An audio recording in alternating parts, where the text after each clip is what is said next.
modern Britain, there are major ethnic inequalities.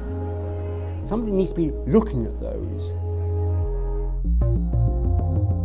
All the surveys that we've done continually show that black and minority ethnic people have what we call ethnic penalties. They're less likely to be employed, they're more likely to be employed in low-income jobs, their children are more likely to live in poverty. Opportunities aren't fair today. Today we were reporting the results of our ethnic minority election survey. It's the biggest, the most comprehensive and authoritative study we've ever done in Britain. We suspect actually it might be the most comprehensive in the world.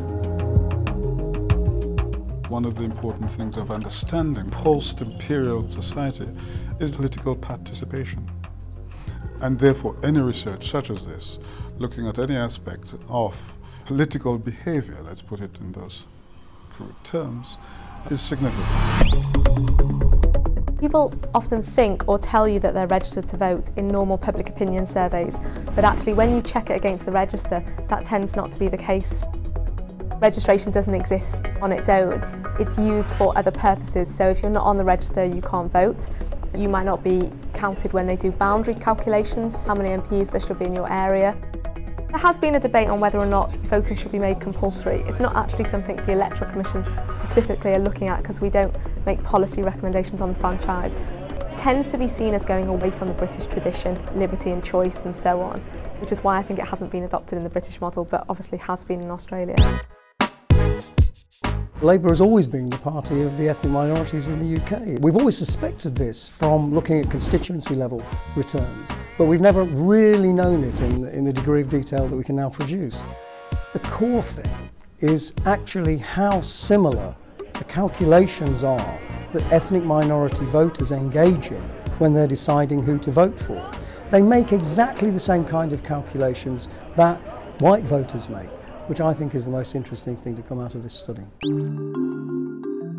What interests me and excites me most about the findings is the generational change. The first generation minorities are remarkably positive about British democracy, and then disillusion sets in. As people are confronted with the reality, they become a bit more cynical, more critical of what they're seeing. One thing that really jumped out at me was the relatively low proportion of white British respondents who said that they were willing for the government to do more to respond to equal opportunities. And I think that suggests a lot of white British people think that the labour market's relatively fair. So when they're asked this question, should the government do more, they're hearing that as saying, should we move away from a baseline of fairness and give ethnic minorities special treatment?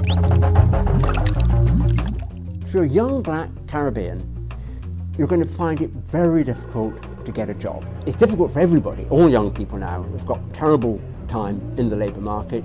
If you're black, it makes it doubly difficult. What these findings suggest is that your concerns as a young black Caribbean are not being adequately considered by the political classes. You could clearly say that the way in which we treat minorities and disadvantaged groups is in some ways a marker of the kind of society we are. We say we're an equal opportunities society. Look at these unemployment gaps that we've still got. If we're going to be spreading democratic values globally and saying to other countries, you know, you ought to become more democratic, you ought to open up your markets, well, what are we doing? I don't think we should be happy about living in a society that doesn't match up to its own ideals of fairness and equality of opportunity. So there's a challenge for the white British to put into practice the ideals which we hold to be truly British ideals of equality.